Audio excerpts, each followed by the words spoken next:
Hello and welcome to another video from the Silver Citizen. Remember, if you like what you see, hit the like, hit the subscribe, and hit that bell so you never miss a video. Alright, let's get into it. This is coming at you a little bit late, but this is the video match reaction to the Copenhagen game away in the Champions League. Ended 0-0.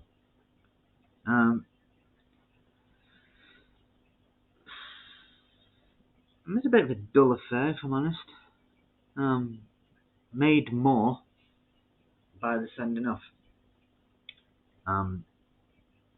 Do I think it was a sending off? Yeah. By the letter of the law, yeah.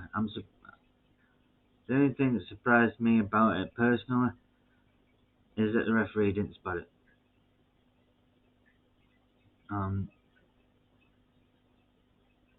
I'd have wanted a foul if it had been on a City player, so by all means you've got to want the foul against the City player. I think the player got in front of Gomez. Gomez panicked a little bit, whether that's because he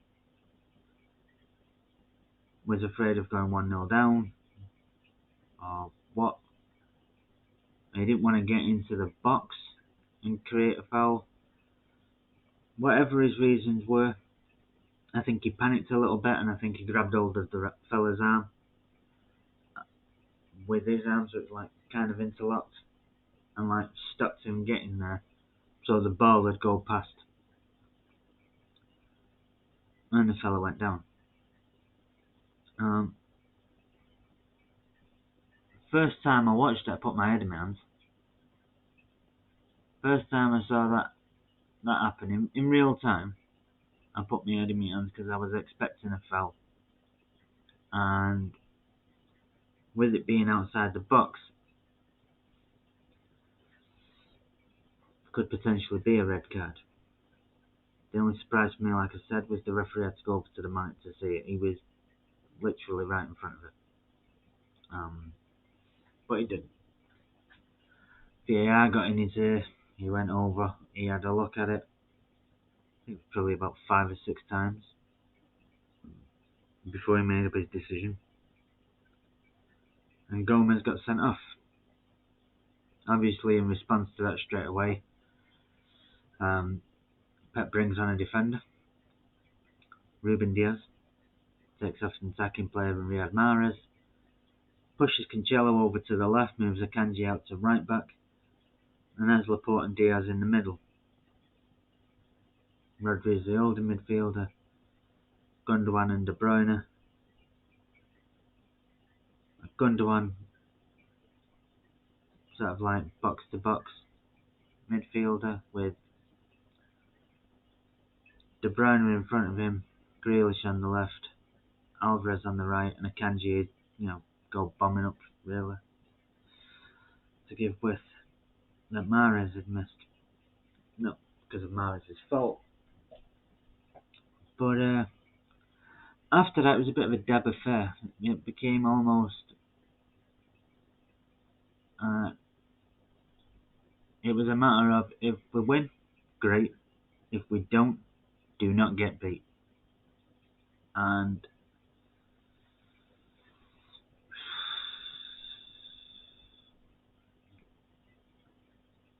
Copenhagen had one shot on target all match, and for me, the best chance they had didn't even result in a shot.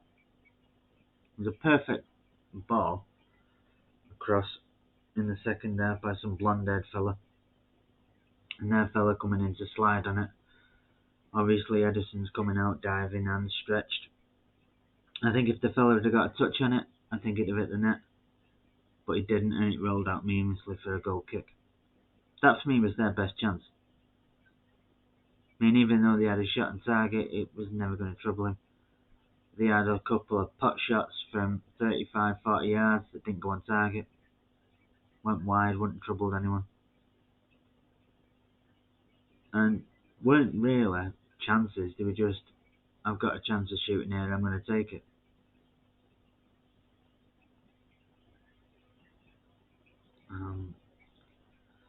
So in that respect, the fact that we played for roughly 70 minutes because there was 5 added on in the first half. There was 3 added on in the second half, which he played 3.5 minutes for, and Gomez got sent off after 29. So roughly close to 70 minutes playing with 10 men and nullifying them to one chance that didn't even result in a shot for me. It was perfect. From a defensive point of view, perfect. And gives me a lot of confidence about the defensive capabilities of this team. Obviously, the opposition's going to improve, but defensively, we played well. There's a little bit of a disappointment with the substitutes. Not so much Diaz coming on, but in the second half, when the game was dying a death, Bernardo, Phil Foden, Aki came on.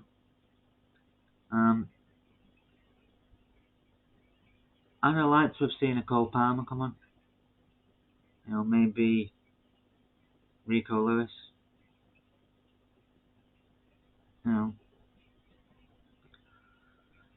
But it is what it is. I only say that because I'd have preferred both Foden and Bernardo to get a full rest of 90 minutes. Maybe bring off De Bruyne for Cole Palmer. If you're going to bring off Laporte, Rico Lewis, and put Kanji in the middle. Now, I'd have preferred that, but, beggars can't be choosers. But it was a decent performance by City. I don't really think they got out of first gear, if I'm honest. Now about the 2 handball decisions. One resulted in a disallowed goal by Rodri, who scored an absolute worlder. That would have been his first goal in the Champions League, and what a goal it would have been. 10th for goal of the season, that strike. Fantastic. And ruled out because of handball. Joke of a decision. Absolute joke of a decision. I'm going to stand up in a minute. Mahrez had his arm like that as the ball was coming down. And it hits that part of his hand as he's basically got his hand like that and he's bringing his hand down. And the ball comes down, hits his hand when it's on the way down, and goes to the floor. The referee's looking at it. Got 2 Copenhagen players right next to Mahrez. None of them appeal for it. It wasn't an handball. By the letter of UEFA's rulings, it wasn't handball. He then knocks it to Alvarez, who plays it to Rodri, and Rodri smacks it from about 35 yards out. Goalkeeper, no chance. Brilliant goal. Ruled out. Handball. Now, UEFA's ruling on handball states, it is an offence if a player deliberately touches the ball with their hand or arm. For example, moving their hand or arm towards the ball. It is also an offence if the touches the ball with their hand or arm when it has made their body unnaturally bigger.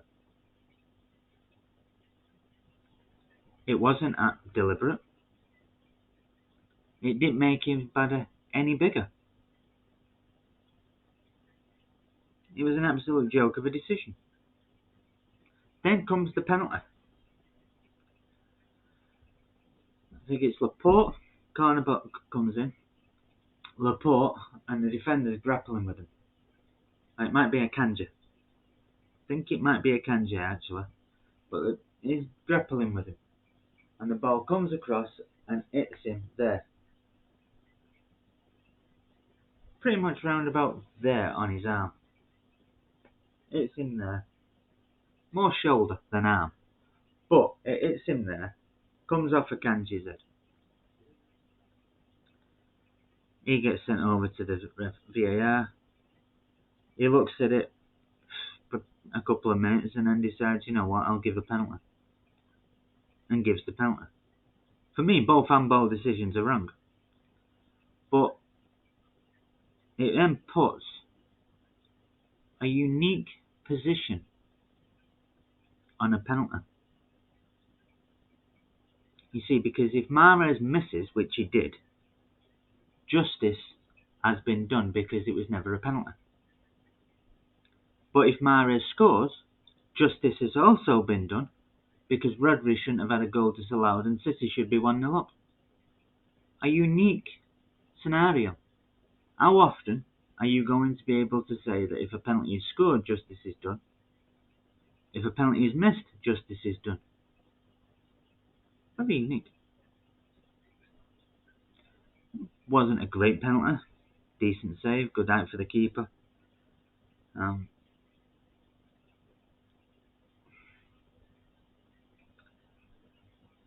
I'd say City were the better team. Not only did they have more attempts, but they had the better attempts for me. They had the better chances. Obviously, they had the penalty that the keeper saved. They had a Cancelo one in the second half, which the keeper saved, pushed it out for a corner. It might have been going wide, it might have been hitting the post, it could have been going the inside. I don't know. You don't see a viewpoint on the TV that definitively tells you whether it was going wide or in. But it was one of those where the keeper had to save it and he made the save. And the De Bruyne shot, which, I'm not being funny,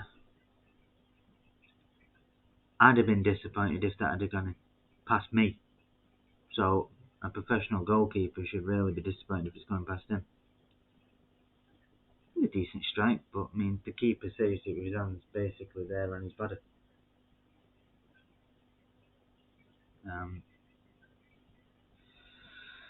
But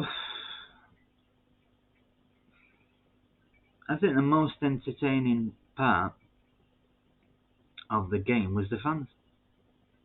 Watching the fans jump up and down, watching the fans, wave those flags, put the white and blue flags that they had at the start of the game, and the guy over the tannoid, starting them off.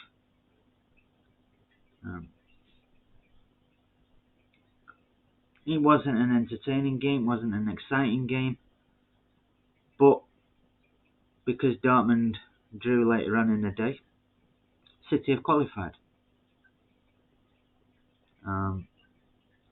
We're 3 points clear of Dortmund.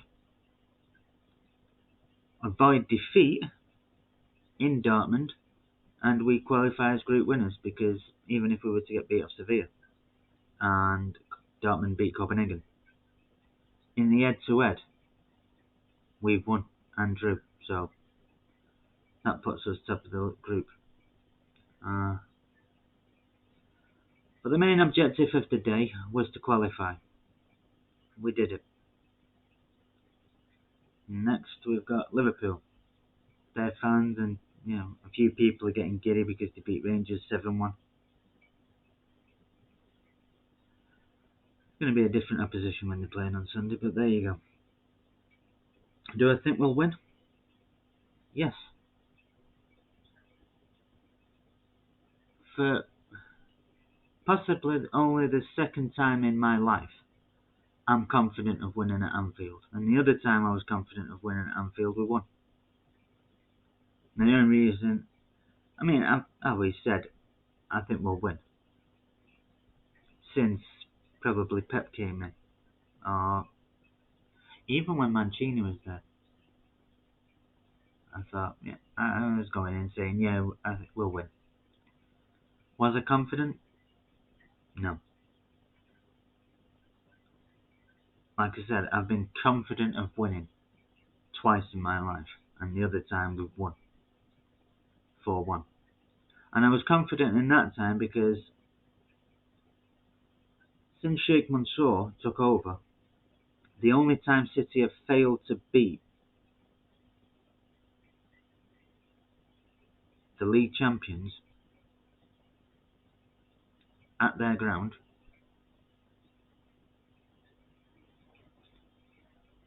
was United in 2010 didn't beat them. And obviously Chelsea won it in 20. Wait, 1 second. Yeah, it is Man United. The year escapes me, but I think they won it in 2009, 2010. No, they won it in 2009. Chelsea won it in 2010. They won it in 2011. In 2010, we failed to beat United at Old Trafford.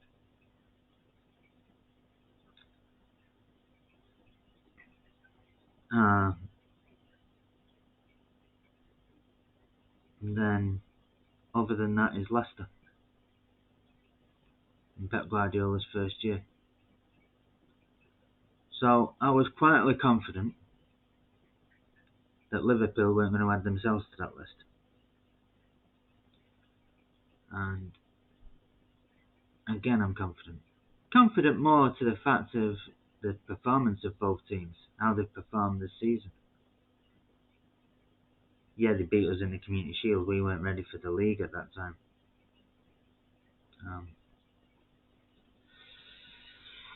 No, I do. I think we'll win. I don't think it'll be a whitewash. I don't think it'll be like 4-1 or anything like that. But I do think we'll win. Probably 2-1, 3-2, something like that. But anyway, till Sunday. Adios, amigos.